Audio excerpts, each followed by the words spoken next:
क्या आपने कभी सोचा है कि सीनियर एडवोकेट्स कैसे हजारों पेज की जजमेंट को कुछ ही टाइम में उसका क्रक्स जान लेते हैं। आपको पता है जजमेंट पढ़ना एक आर्ट है और अगर हम उस आर्ट को जान लिए तो आपको ना सिर्फ ड्राफ्टिंग में मदद मिलेगी, आर्गुमेंट में मदद मिलेगी, बल्कि आपका समय भी काफी बचेगा। अगर आप उस आर्ट को जानना चाहते हैं और जानना चाहते हैं कि कैसे आप कम समय में पूरा जजमेंट पढ़ें, तो आज आपको देखना पड़ेगा हमारे साथ एक खास वीडियो, क्योंकि आज के इस खास वीडियो में हमने डिस्कस किया है कि जजमेंट को कैसे पढ़ा जाए और किन किन बातों का हमें ध्यान रखना चाहिए। तो शुरू करते हैं आज का ये हमारा special video.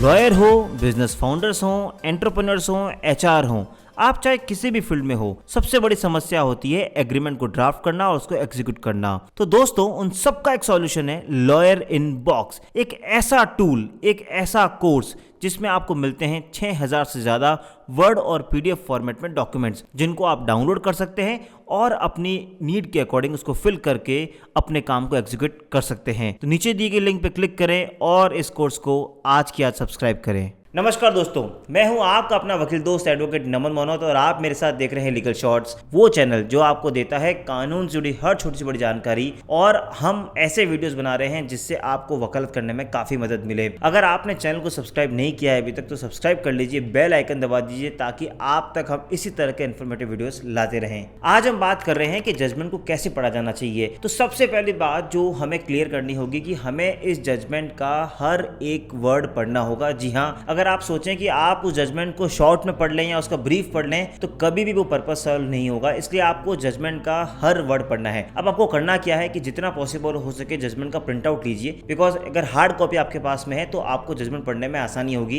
In comparison to soft copy. तो जब आपके पास कोई हार्ड कॉपी है तो पेंसिल यूज करके हर एक वर्ड के नीचे या हर एक लाइन के नीचे आपको मार्क करते हुए आगे बढ़ना है ताकि आपसे कोई भी वर्ड मिस ना हो। वर्ड से ज्यादा कॉमा या फुल स्टॉप भी मिस नहीं होना चाहिए, बिकॉज छोटा सा डिफरेंस भी पूरे इंटरप्रिटेशन को चेंज कर सकता है। इसलिए पहली बात आपको ध्यान रखनी है कि आपको हर वर्ड को चबा चबा के पढ़ना है। दूसरी बात, अब यहां तो आपने हर वर्ड पढ़ लिया, लेकिन ये किस बात की गारंटी होगी कि आप हर वर्ड जो पढ़ रहे हैं वो आपको क्लियर होगा, उसका डिक्शनरी मीनिंग आपको पता होगा। अगर आपको वो नहीं पता है तो सबसे पहले आपको ये काम है कि आपको अगले वर्ड की तरफ बढ़ने से पहले आपको उसका डिक्शनरी का मीनिंग निकालना होगा। ना सिर्फ डिक्शनरी का मीनिंग, बल्कि अगर कोई ऐसी लीगल मैगजीन या लीगल टर्म आई है जिसका आपको लगता है कि आपको मतलब नहीं पता है तो आपको उसको बेसिक सर्च करके उसका पता लगाना होगा। ऐसा करने से आपकी वोकैब और आपकी जो लीगल वोकैब है वो भी अच्छी होगी और साथ ही साथ आपको वो पर्टिकुलर पॉइंट भी क्लियर होगा। इसलिए हर वर्ड को जब आप पढ़े तो आपको वो पूरी क्लैरिटी होनी चाहिए कि ये पॉइंट यहाँ पे क्यों आया गया है। अब हम थोड़ा सा और आगे बढ़ते हैं और ये बात करते हैं कि क्या जजमेंट को शॉर्ट में पढ़ना चाहिए या फुल पढ़ना चाहिए। जैसा कि मैंने वीडियो की शुरुआत में बोला, जितना पॉसिबल हो सके आप जजमेंट की हर एक लाइन पढ़िए, क्योंकि अगर आप जजमेंट को पूरा पढ़ेंगे तो उसका पूरा aim and objective in entirety आप समझ पाएंगे। अगर आप उसका ब्रीफ पढ़ना चाहेंगे तो शायद कहीं ना कहीं कुछ पर्पस उसका डिफीट हो सकता है। लेकिन ये बात सही है कि कई बार हमारे पास समय नहीं होता है कि हम पूरा जजमेंट पढ़ पाएं, या बहुत इतने लंबे जजमेंट होते हैं कि हम इतना समय नहीं दे पाएं। तो ऐसी कंडीशन में अब हम बात करेंगे कि कैसे हम रिलेवेंट पार्ट पढ़ें। तो रिलेवेंट पार्ट को जानने से पहले हमें एक केस का स्ट्रक्चर जानना पड़ेगा। आप कोई भी एक केस उठाइए और आप उसका बेसिक स्ट्रक्चर देखते हैं। पहले सबसे पहले उस केस के ऊपर लिखा होता है कि केस रिपोर्टेबल है या नॉन रिपोर्टेबल है। रिपोर्टेबल मतलब जो ऑनरेबल जजेस जब उसको जजमेंट लिखाते हैं तो लिखते हैं कि रिपोर्टेबल होगा या नॉन रिपोर्टेबल होगा,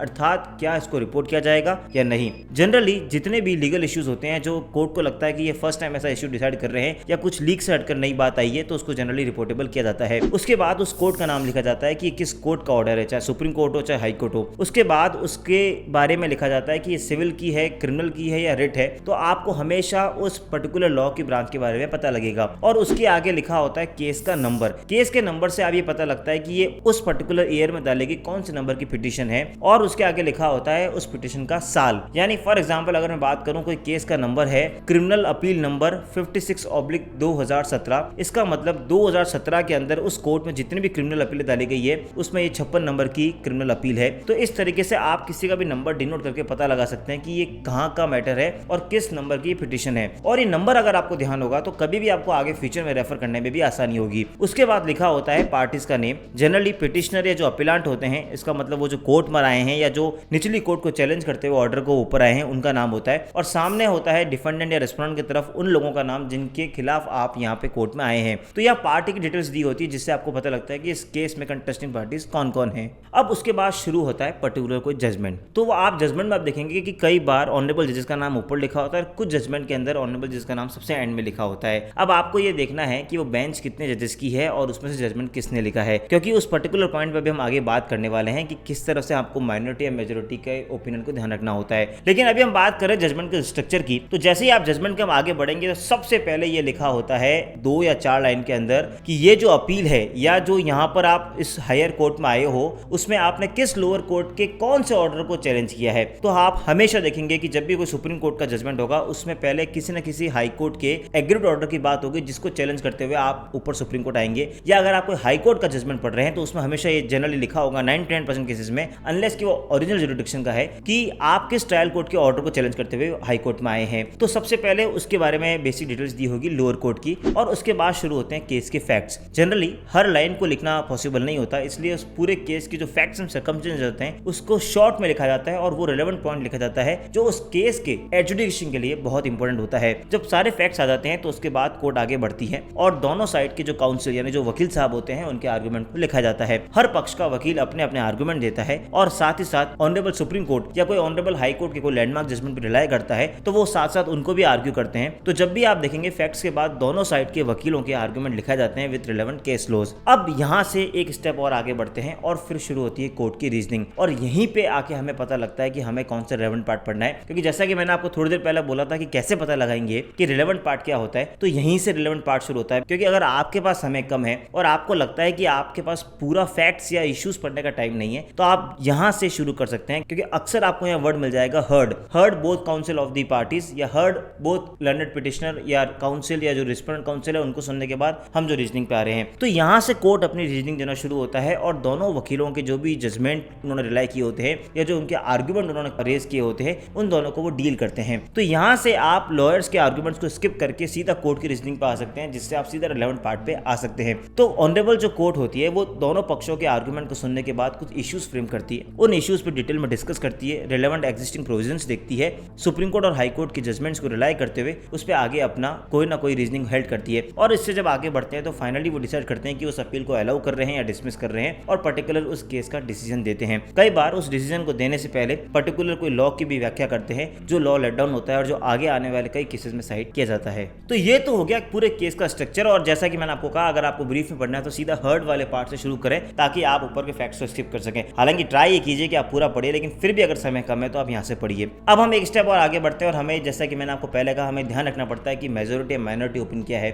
जनरली ऑनरेबल सुप्रीम कोर्ट में लार्जर बेंच यानी 3 जजेस बेंच या 4 जजेस बेंच जब किसी मैटर को डिसाइड करती है तो वैसे तो पॉसिबल है कि वो सब जजेस एक ही पक्ष को माने यानी एक ही पॉइंट ऑफ व्यू को लेके चले, लेकिन कई बार उनके आपस में ओपिनियन में भी कन्फ्लिक्ट होता है, वो अलग अलग सोचते हैं क्योंकि हर आदमी का पॉइंट ऑफ व्यू अलग होता है। तो ऑनरेबल जजेस में भी स्वाभाविक बात है कि कोई ना कोई पॉइंट ऑफ व्यू अलग आ सकता है, इसलिए उसमें मेजोरिटी और माइनॉरिटी ओपिनियन कई बार होती है। सपोज अगर 5 जजेस हैं और उसमें से 3 जजेस ने किसी एक पॉइंट ऑफ व्यू को हेल्ड किया है और 2 जजेस दूसरे पॉइंट ऑफ व्यू को हेल्ड करते हैं, तो 3 जजेस वाली जो ओपिनियन है वो मेजोरिटी ओपिनियन कहलाएगी और जो 2 जजेस वाली ओपिनियन है वो माइनॉरिटी ओपिनियन कहलाएगी। आपको ये ध्यान रखना है कि जब भी आप उस जजमेंट को कहीं साइड करें या आगे कभी भी आप किसी लॉ पे काम करें तो मेजोरिटी वाली ओपिनियन ही फाइनल कहलाएगी, बिकॉज उसको मेजोरिटी ऑनरेबल जजेस ने डिसाइड किया है। अब जब आप मेजोरिटी और माइनॉरिटी को ध्यान रख रहे हैं तो आपको एक बात और ध्यान रखनी पड़ेगी कि आप जिस जजमेंट को पढ़ रहे हैं आपको ये भी देखना पड़ेगा कि सब्सिक्वेंट टाइम में कहीं इसको ओवररूल तो नहीं कर लिया गया है। दोस्तों अक्सर ऐसा कई बार देखने को मिला है कि जब हम किसी जजमेंट को पढ़ते हैं तो बाद में honourable supreme court of India उसको लार्जर बेंच में रेफर करती है और कई बार अलग पॉइंट ऑफ व्यू ले लेती है, तो पुराना वाला जजमेंट ओवररूल हो जाता है। तो जैसे कोई जजमेंट ओवररूल होता है तो वो एक बैड लॉ माना जाता है इन आइज ऑफ लॉ,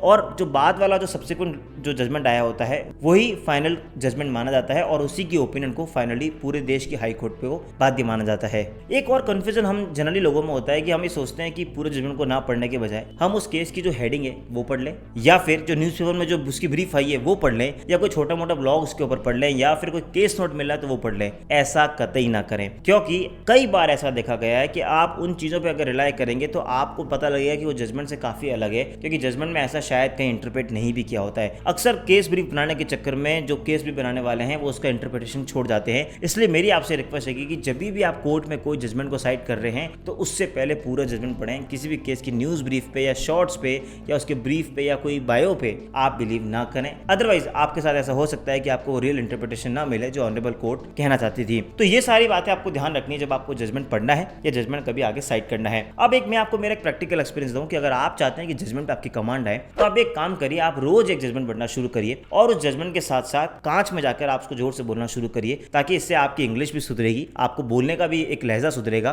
प्लस आपको ग्रामेटिकल चीजें पता लगेगी, आपको डिफरेंट ब्रांचेस ऑफ लॉ के बारे में पता लगेगा, रिसेंट सुप्रीम कोर्ट जजमेंट के बारे में पता लगेगा और आपकी इससे ड्राफ्टिंग स्किल भी सुधरने वाली है। तो एक रोज जजमेंट पढ़ने से आपको बहुत सारे सॉल्यूशन मिलने वाले हैं। इसके बाद भी अगर आपको लगता है कि कोई समस्या आपको जजमेंट पढ़ने में आ रही है या और किसी लॉ के टॉपिक पे आपको इश्यू आ रहा है, तो आप एक काम करिए, आप कमेंट में जाके मुझे बताइए, हम उस पर वीडियो बनाएंगे या हम उसको सॉल्व करने की पूरी कोशिश करेंगे। और आपको ये कंटेंट पसंद आ रहा है तो इस चैनल को सब्सक्राइब करिए, बेल आइकन दबाइए। मिलेंगे अगली बार फिर किसी इन्फॉर्मेटिव के साथ, तब तक के लिए जय हिंद, जय भारत।